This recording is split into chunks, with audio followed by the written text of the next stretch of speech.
All right. Welcome in, everyone, to our deep dive today into inner peace. Inner peace, according to the teachings of Paramahansa Yogananda.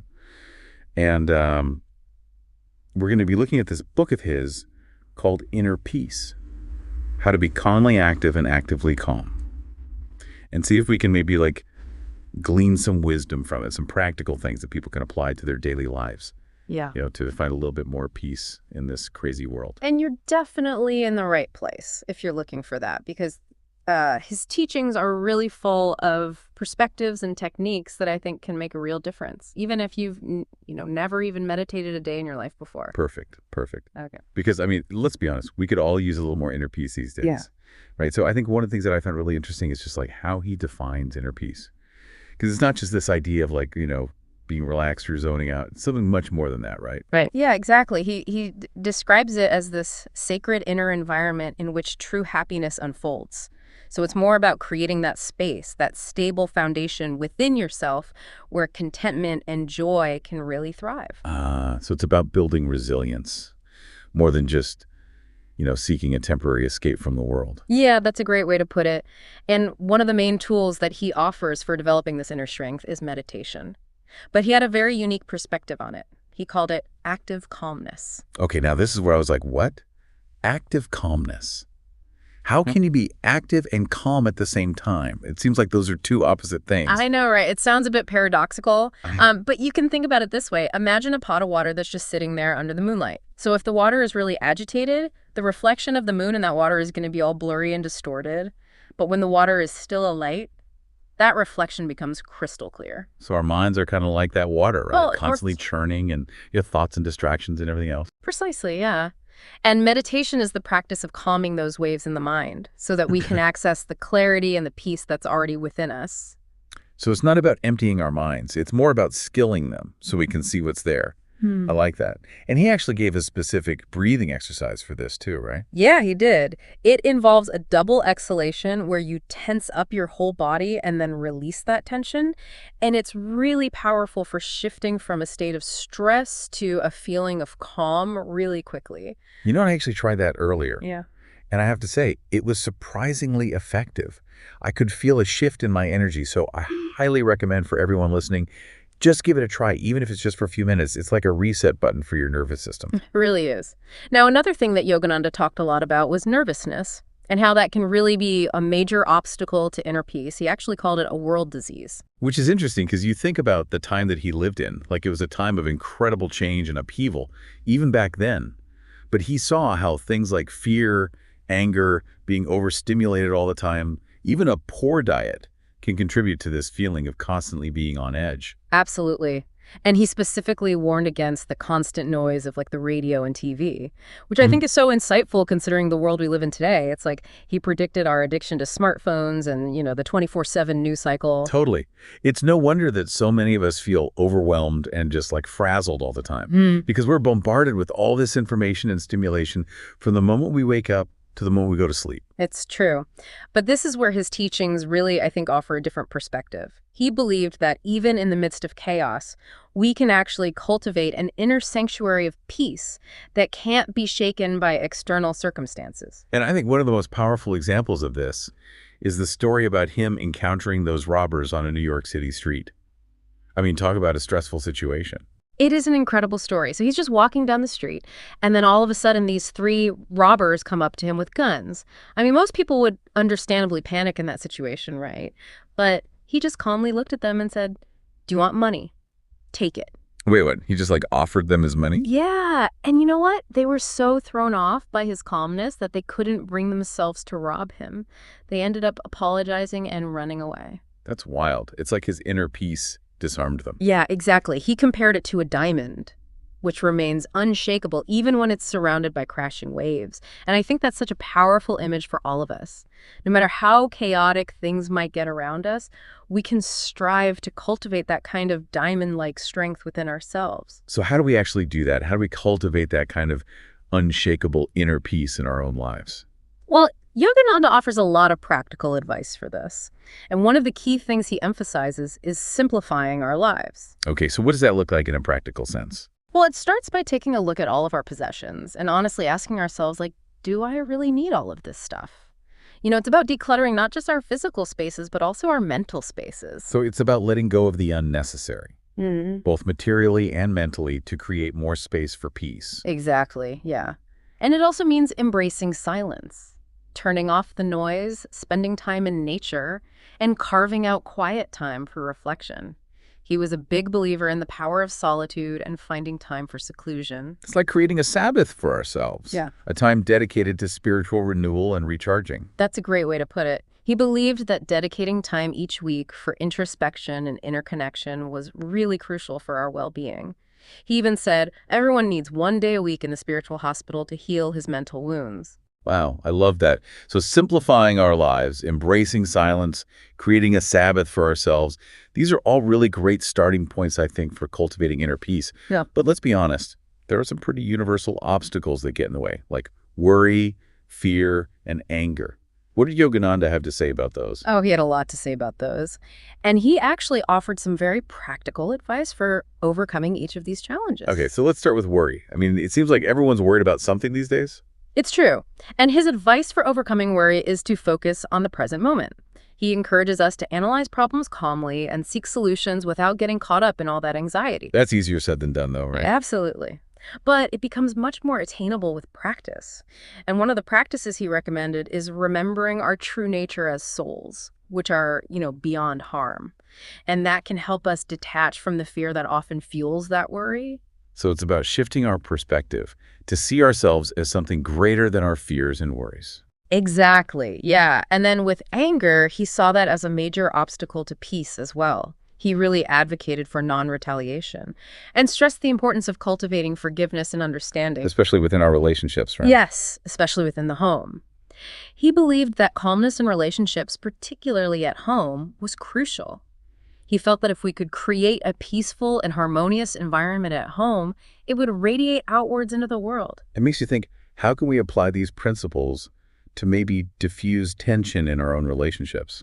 That's a great question, and I think his teachings offer a lot of guidance on that. But maybe we can dive into that a little bit later. Sounds good. Yeah. Now, there's one more concept that I wanted to touch on before we wrap up this part of the deep dive. Yeah. And it's a little mind-bending, but Yogananda suggested that we view life as a cosmic game. Ah, yes. He refers to this world as God's Leela, or divine play. And it's this perspective that allows us to detach from the drama of life and just see it more as entertainment, a spectacle that we can choose to be amused by rather than overwhelmed by. So instead of getting caught up in all the ups and downs, we can try to find a sense of playfulness in the midst of it all. Exactly. Remember that analogy of the lake. Just as a lake remains undisturbed by small stones that might be thrown into it, we too can strive to maintain that equanimity even when life throws its curveballs. So the key is to not take ourselves or life too seriously. That's a great way to put it. I think that's something we can all benefit from. Absolutely. Well, I think this is a good place to maybe pause for now. We've covered a lot of ground in this first part of our deep dive into inner peace. We have, and I'm really looking forward to exploring more of his teachings with you in the next part. Me too. And to our listeners, we hope you'll stick with us as we continue to unpack these really powerful ideas and see how they can be applied to your own life. See you in part 2. So we were just talking about approaching life as this cosmic game, like a way to detach from all the drama and maybe find some playfulness in the midst of the challenges and stuff. Right. And it made me think about that concept we talked about before. Calmly active and actively calm. It's like still a bit of a puzzle to me, to be honest. Like, how do we actually put that into practice? Well, think of it this way. Yogananda, he wasn't talking about some kind of retreat from the world peace. Like, he really believed in being fully engaged with life, but from a place of inner stillness. Okay, so not like escaping to a mountaintop and meditating 24/7. Not at all. No, he was all about finding that sweet spot. Right. Where we can be productive and dynamic and all that without getting swept away by all the chaos. So it's more about finding a rhythm, like a pendulum swinging back and forth between action and stillness. That's a really great analogy. Yeah, so the peaceful person stays centered, like the midpoint of that pendulum, and then swings into action with intention and focus when it's needed. And then as soon as that action is complete, it swings back to that center of calmness. Okay, I'm starting to get at it. But how do we take that and apply it to our daily lives? Most of us aren't living in ashrams. We've got jobs, families, responsibilities. Exactly, and Yogananda recognized that.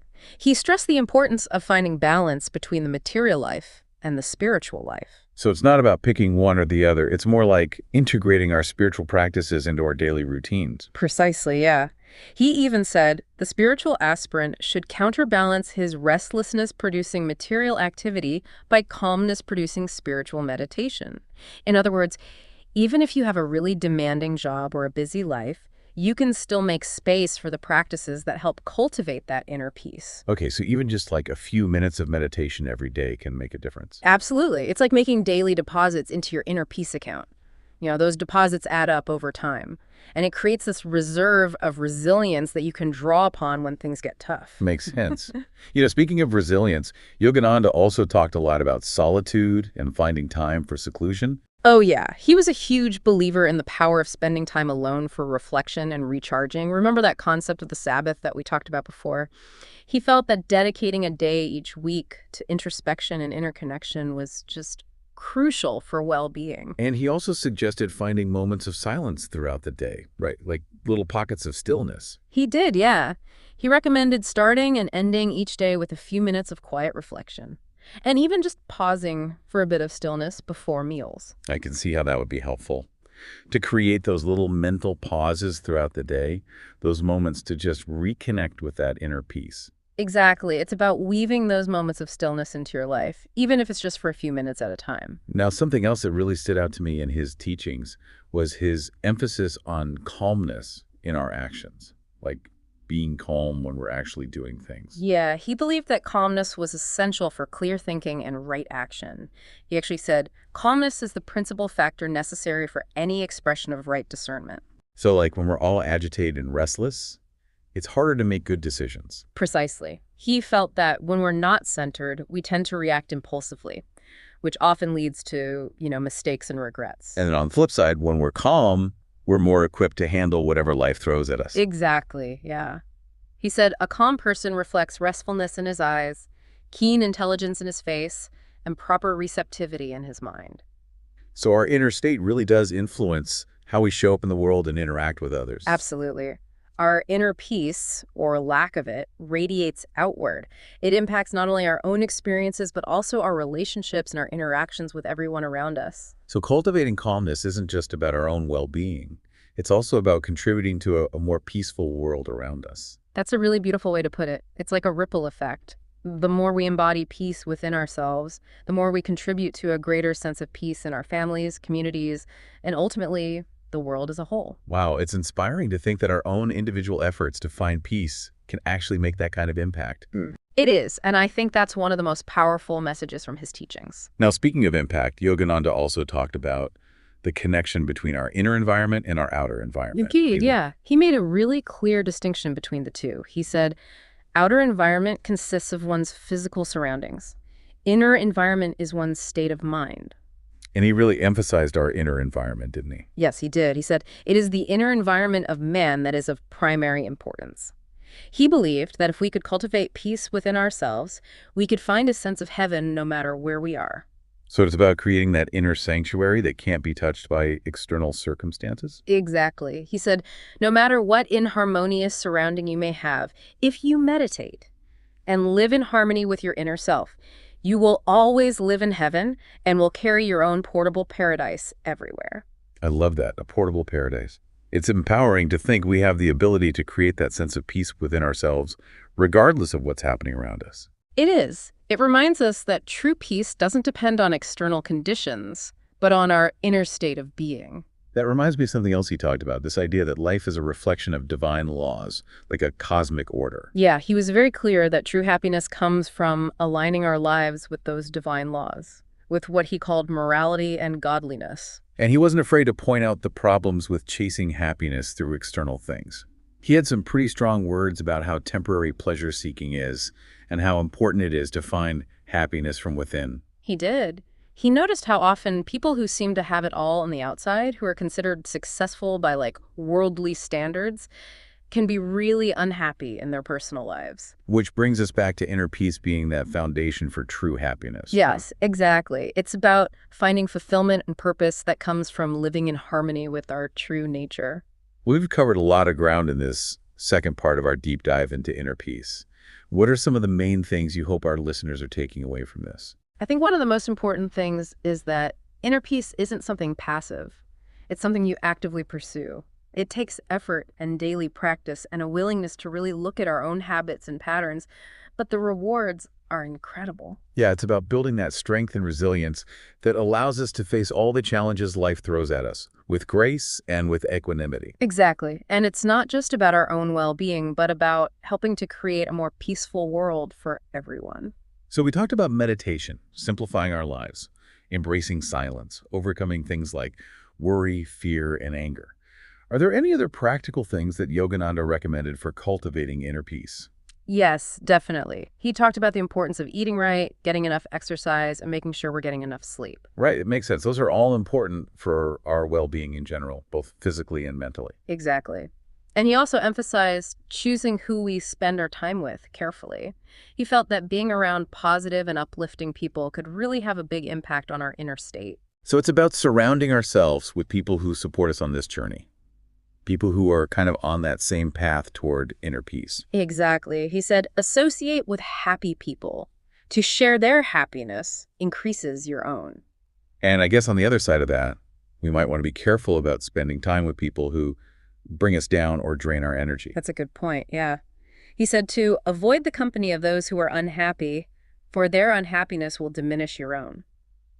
So taking care of our physical well-being, surrounding ourselves with good influences, and practicing those daily habits that cultivate calmness. It all works together. It really does. And he also talked about gratitude. He believed that if we focus on the good things in our lives, even when things are hard, it can really shift our perspective and help us feel more at peace. So practicing gratitude, appreciating the little things, and looking for the positive aspects of our lives, that's another powerful tool. It really is. And I think it reminds us that cultivating inner peace is a journey, not a destination. It's something we work on every day, one step at a time. And even small steps can make a big difference over time. Absolutely. And that's a really encouraging thought, I think. No matter where you are on your journey, there's always something you can do to bring more peace into your life.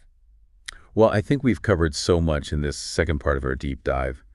We talked about balancing action and stillness, making spirituality a part of our everyday lives, the importance of solitude and silence, how our inner state affects the world around us, and just how important it is to take care of ourselves physically, mentally, and emotionally. We even talked about choosing our friends wisely and practicing gratitude. We did, and I hope it's been as insightful and inspiring for our listeners as it has been for us. Me too.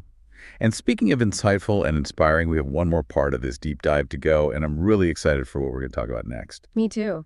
We're going to be looking at some of his deeper teachings about the nature of reality, the power of the soul, and the ultimate purpose of life. I think it's going to be a fascinating conversation. I can't wait. So to our listeners, we hope you'll join us for the final part of this deep dive into inner peace. Welcome back, everyone, for the final part of our deep dive into inner peace with Paramahansa Yogananda. We've explored a lot of practical techniques and advice so far, haven't we? We have, yeah, everything from meditation and simplifying our lives to, even thinking about life as a cosmic game. But I think in this last part, we can go even deeper and explore some of his more profound ideas about the nature of reality and the power of the soul.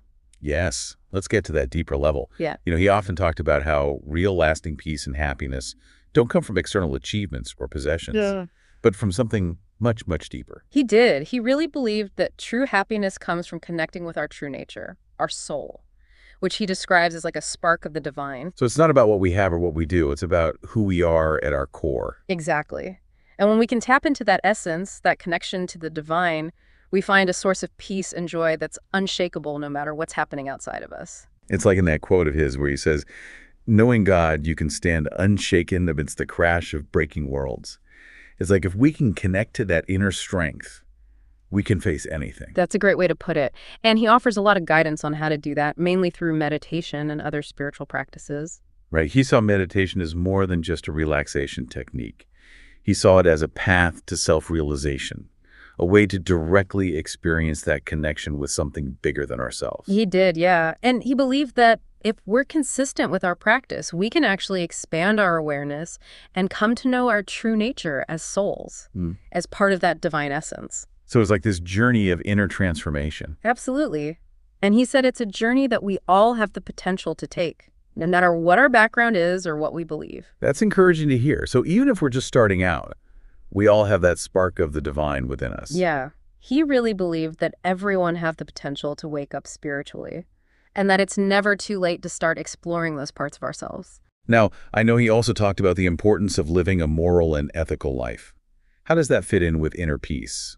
Well, he saw morality and spirituality as totally interconnected. He felt that living in alignment with our values, treating others with compassion and kindness, and just trying to make a positive impact on the world were all key aspects of spiritual growth. So it's not just about seeking peace for ourselves, it's also about trying to create a more peaceful world for everyone. Exactly. He believed that all of our actions and choices have a ripple effect. So by living in harmony with our principles, we actually contribute to a more harmonious world. It's like inner peace isn't just a personal thing. It's something that can actually benefit society as a whole. Totally. And that brings us back to his idea of life as this cosmic game, a divine play. When we look at life that way, we see that everything's connected and that our actions have consequences, even the small ones. So by cultivating inner peace, we're not just helping ourselves, we're actually helping to create a more peaceful world. That's a beautiful way to put it, and I think it's so relevant today, especially with all the conflict and division. It's easy to get overwhelmed. But his teachings remind us that we can make a difference, starting with ourselves. That's really inspiring, and it brings us to the end of our deep dive into inner peace with Paramahansa Yogananda.